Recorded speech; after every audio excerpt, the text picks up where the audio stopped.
Okay sir. ನಿನ್ನೆ February 2 Belagavi ಜಿಲ್ಲೆಯಲ್ಲಿ February 2ನೇ ತಾರೀಕು ಒಂದು ಸೌದತ್ತಿ ಪೊಲೀಸ್ ಸ್ಟೇಷನ್ ವ್ಯಾಪ್ತಿಯಲ್ಲಿ ಇರುವ ಹುಲಿಗಟ್ಟಿ ಕ್ರಾಸ್ ವಿಲೇಜ್ ಅಲ್ಲಿರುವ ಕ್ರಾಸ್ ಹತ್ರ ಒಂದು ಮರ್ಡರ್ ಕೇಸ್ ಒಂದು ರಿಪೋರ್ಟ್ ಆಗಿದೆ. ಈ ಮರ್ಡರ್ ಕೇಸಲ್ಲಿ ವಿಕ್ಟಿಮ್ ಆಗಿರೋರು, ಜೀವಹಾನಿಯಾಗಿರೋರು ಬಸವರಾಜ್ ಪರಪ್ಪ, ಇವರಿಗೊಂದು 49 ವರ್ಷ. ಇವರನ್ನು ಅಕ್ಯೂಸ್ಡ್ ಆದ ಈರಯ್ಯ ಸಂಗಯ್ಯ ಮಠಪತಿ ಎಂಬುವರು ಕೊಲೆ ಮಾಡಿದ್ದಾರೆ. ಈ ಈರಯ್ಯ ಸಂಗಯ್ಯ ಮಠಪತಿ ಅವರ ತಾಯಿಗೂ ಮತ್ತು ಇವರಿಗೂ ಸ್ವಲ್ಪ ಅಕ್ರಮ ಸಂಬಂಧ ಇರುವುದು ಕಂಡುಬಂದಿದೆ. ಬಸವರಾಜಕ್ಕೂ ಈರಯ್ಯ ಸಂಗಯ್ಯ ಅವರ ತಾಯಿಗೂ ಸುಮಾರು 15 ವರ್ಷಕ್ಕೆ ಹಿಂದೆ ಇವರು ಊರಿನಿಂದ ಕರ್ಕೊಂಡು ಹೋಗಿ ಸ್ವಲ್ಪ ಮಹಾರಾಷ್ಟ್ರದಲ್ಲಿ ಇರುವ ಸಂದರ್ಭದಲ್ಲಿ ಅವರ ತಾಯಿಯನ್ನು ಮತ್ತು ಬಿಟ್ಟು ಕಳಿಸಿದ್ದಾರೆ. ಈ ವ್ಯಕ್ತಿ ಬಸವರಾಜ್ ವ್ಯಕ್ತಿ ಬಿಸಿಡೋಣಿ ಗ್ರಾಮದ ವ್ಯಕ್ತಿ. 15 ವರ್ಷ ಹಿಂದುಗಡೆ ಸಂಬಂಧ ಇತ್ತು ಮತ್ತು ಈರಯ್ಯ ಅವರ ತಾಯಿಯನ್ನು ಕರ್ಕೊಂಡು ಹೋಗಿರೋ ದ್ವೇಷ ಇತ್ತು. ಸೊ ಅದಾದಮೇಲೆ ಇತ್ತೀಚೆಗೆ ಈ ಬಸವರಾಜ ಬಿಸಿಡೋಣಿ ಗ್ರಾಮದಲ್ಲಿ ಮನೆ ಕಟ್ಟುವುದಕ್ಕೆ ಬರೋ ಸಂದರ್ಭದಲ್ಲಿ ಅವಾಗ ಸಣ್ಣ ಪುಟ್ಟ ಇಶ್ಯೂಸ್ ಆಗ್ತಾ ಇತ್ತು.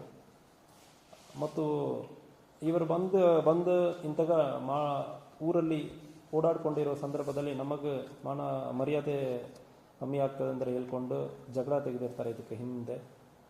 ಈ ಸಂದರ್ಭದಲ್ಲಿ ನಿನ್ನೆ ಅವರು ಬಿಸಿರೋಣಿ ಗ್ರಾಮದಿಂದ ಇಲ್ಲಿ ಹುಲಿಕಟ್ಟಿ ಕಡೆ ಬರೋ ಸಂದರ್ಭದಲ್ಲಿ ಫಾಲೋ ಮಾಡಿಕೊಂಡು ಬಂದು ಒಂದು ಚಾಕಿನಿಂದ ಬಸವರಾಜಕ್ಕೆ ತಲೆಗೆ, ಭುಜಕ್ಕೆ ಮತ್ತು ಬೆನ್ನಿಗೆ, ಹೊಟ್ಟೆಗೆಲ್ಲ ತುಂಬ ಗಂಭೀರವಾದ ಗಾಯವನ್ನು ಪಡಿಸಿರ್ತಾರೆ. ಅದೇ ರೀತಿಯಲ್ಲಿ ಇದನ್ನು ತಡೆಗಟ್ಟಿ ಮತ್ತು ಡಿಫೆನ್ಸಿವ್ ಇಂಜುರಿಯಾಗಿ ಈ ಈರಯ್ಯಕ್ಕೂ ಕೂಡ ಕೆಲವೊಂದು ಇಂಜುರೀಸ್ ಆಗಿದೆ. ಸೊ ಅದರಿಂದ ಈರಯ್ಯನು ಕೂಡ ಹಾಸ್ಪಿಟಲಲ್ಲಿ ಅಡ್ಮಿಟ್ ಆಗಿದ್ದಾನೆ. ಸೊ ಒನ್ಸ್ ಹಾಸ್ಪಿಟಲಿಂದ ಡಿಸ್ಚಾರ್ಜ್ ಆದಮೇಲೆ ತಕ್ಷಣ ಅದು ನಾವು ಪೊಲೀಸ್ ಕಸ್ಟಡಿಗೆ ತಗೊಳ್ತೀವಿ. ಈ ಸಂದರ್ಭದಲ್ಲಿ ಈ ಈರಯ್ಯ ಅವರ ತಮ್ಮ ಘಟನೆ ಆಗಿರುವ ಸ್ವಲ್ಪ ಟೈಮಲ್ಲಿ ಬೇರೆ ಕಡೆಯಿಂದ ಹುಬ್ಳಿಯಲ್ಲಿ ಅವನು ಕೆಲಸ ಮಾಡ್ತಾ ಇದ್ದಾನೆ. ಅವನು ಕೂಡ ಬಂದಿದ್ದ. ಸೊ ಇದು ಘಟನೆಯಲ್ಲಿ ಅವನ ಪಾತ್ರ ಇದೆ ಎಂಬುದರ ಬಗ್ಗೆ ವಿಚಾರಣೆ ನಡೀತಾ ಇದೆ. ಈ ಘಟನೆಯಲ್ಲಿ ಆ ಸ್ಥಳದಲ್ಲಿ ನೋಡಿರೋರು ಐ ವಿಟ್ನೆಸ್ ಅಲ್ಲಿ ವಿಚಾರಣೆ ಮಾಡುವ ಸಂದರ್ಭದಲ್ಲಿ ಇವರಿಬ್ಬರಕ್ಕೂ ಮಧ್ಯದಲ್ಲಿ ಹೊಡೆದಾಟ ಆಗಿರುವುದು ಮತ್ತು ಚಾಕಿನಿಂದ ಹೊಡೆದಿರುವುದು ಕಂಡು ಬಂದಿದೆ. ಇವರನ್ನು ಸೆಕ್ಯೂರ್ ಮಾಡಿ ನಮ್ಮ ಕಸ್ಟಡಿಯಲ್ಲಿ ಇದ್ದಾರೆ.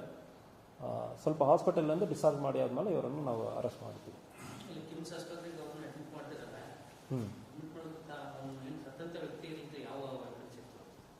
ಸೊ ಅವನ ಕಡೆ ಒಂದು ಡ್ಯಾಗರ್ ಅಂದ್ರೆ ಒಂದು ದೊಡ್ಡ ಇದು ಚಾಕು ಥರ ದೊಡ್ಡದು ಪ್ಲಾನ್ ಮಾಡಿಕೊಂಡು ಬಂದಿರುವಾಗಲೇ ಅದು ಅವನ ಕೈಯಲ್ಲಿ ಇರೋದು ಕಂಡು ಬಂದಿರುತ್ತದೆ.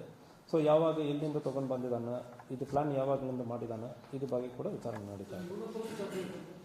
ಇಲ್ಲ, ಡಿಫೆನ್ಸಿವ್ ಇಂಜರಿ ಇವನ ಕೈಯಲ್ಲಿ ಇರೋದು ತಗೊಂಡು ಹೊಡೆದಿರೋದು ಕಂಡು ಬಂದಿದೆ. ಸೊ ಒಂದು ವೇಳೆ ಇವನ ಕಡೆ ಯಾವುದೇ ಚಾಕಿದೆ ಅಂದ್ರೆ ಅದು ಕೂಡ ಚೆಕ್ ಮಾಡ್ತೀವಿ. ಸೊ ಪ್ರೈಮ ಫೆಸಿ ಅವನಿಗೆ ಕೈ ಕಾಗದಂದ್ರೆ ಡಿಫೆನ್ಸಿವ್ ಇಂಜರಿ ಅಂದ್ರೆ ನಮ್ಮ ಒಬ್ಬರು ಹೊಡೆಯಕ್ಕೆ ಬರೋ ಸಂದರ್ಭದಲ್ಲಿ ಕೈ ತೋರಿಸ್ತೀವಿ ಅಂದ್ರೆ ಇಲ್ಲಿ ಗಾಯ ಆಗುತ್ತದೆ. ಇಂತಹ ಗಾಯ ಈ ವ್ಯಕ್ತಿಗೆ, ಬಸವರಾಜ ವ್ಯಕ್ತಿಗೆ ಕೂಡ ಆಗಿದೆ. ಕೈಯಲ್ಲಿ ಮತ್ತು ಬೆನ್ನಲ್ಲಿ ಆಗಿದೆ ಮತ್ತು ತಡೆ ಮಾಡಿ ಮತ್ತು ಅವನು ಹೊಡೆಯಕ್ಕೆ ಹೋಗುವಾಗ ಅವನಿಗೂ ಗಾಯ ಆಗಿದೆ. ಯಾವುದು? ಸೊ ಪ್ರೈಮ ಫೇಸಿ ಅದ್ರ ಬಗ್ಗೆ ನಮಗಿನ್ನ ಕಂಡು ಬಂದಿಲ್ಲ.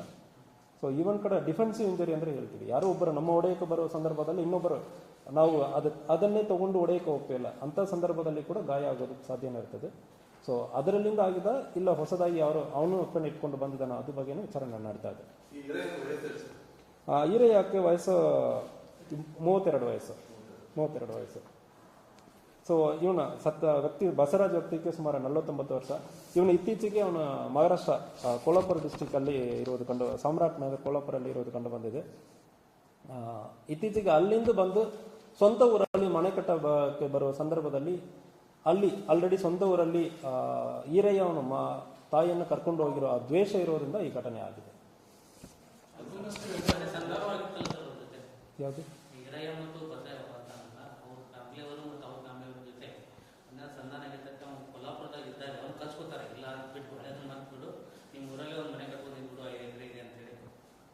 ಸೊ ಫಸ್ಟ್ ಘಟನೆ ಈ ಮರ್ಡರ್ ಕೇಸಲ್ಲಿ ಫಸ್ಟ್ ಘಟನೆ 15 ವರ್ಷಕ್ಕೆ ಹಿಂದೆ ಇವರೆಲ್ಲ ಒಂದೇ ಊರಲ್ಲಿ ಇದ್ದವರು. ಈರಯ್ಯ, ಬಸವರಾಜೆ, ಈರಯ್ಯ ಅವರ ತಾಯಿ ಶಿವವ್ವ ಅಂದ್ರೆ ಹೆಸರು, ಸ್ವರ್ಣ ಅಂದ್ರೆ ಕರೀತಾರೆ.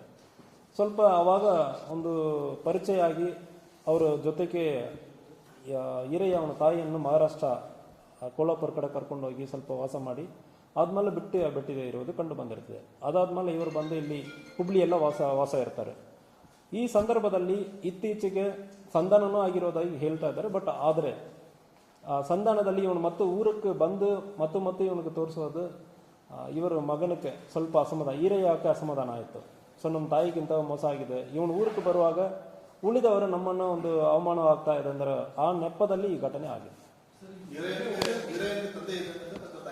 ಈರಯ್ಯಕ್ಕೆ ತಂದೆನೂ ಇದ್ದಾರೆ, ಈರಯ್ಯಕ್ಕೆ ತಂದೆ ತಾಯಿ ಇಬ್ಬರು ಇದ್ದಾರೆ.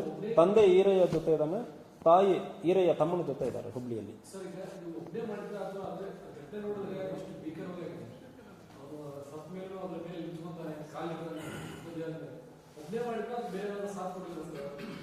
ಸೊ ಪ್ರೈಮ ಫೇಸಿ ನಮಗೆ ಐ ವಿಟ್ನೆಸ್ ಇವರೆಲ್ಲ ಹೇಳೋ ನೆಪದಲ್ಲಿ ಒಬ್ಬರು ಆಗಿರೋದಾಗಿ ಕೇಳ್ತಾ ಇದ್ದಾರೆ. ಬಟ್ ನಾವು ಐ ವಿಟ್ನೆಸ್ ಅನ್ನು ಚೆಕ್ ಮಾಡ್ತೀವಿ, ಇಲ್ಲ ಬೇರೆಯವರಕ್ಕೆ ಇಂಥ ಸಂದರ್ಭಗಳಲ್ಲಿ ಆಗಿರೋ ಸಂದರ್ಭದಲ್ಲಿ ಬೇರೆ ಎವಿಡೆನ್ಸಸ್ ನಮಗೆ ಸಿಗ್ತದೆ, ಅದು ಬಗ್ಗೆ ನಡೀತಾ ಇದೆ. ಬಟ್ ಐ ವಿಟ್ನೆಸ್ ಪ್ರಕಾರ ಒಬ್ಬರೇ ಆಗಿರೋದಾಗಿ ನಮಗೆ ತಿಳಿಸಿದ್ದಾರೆ.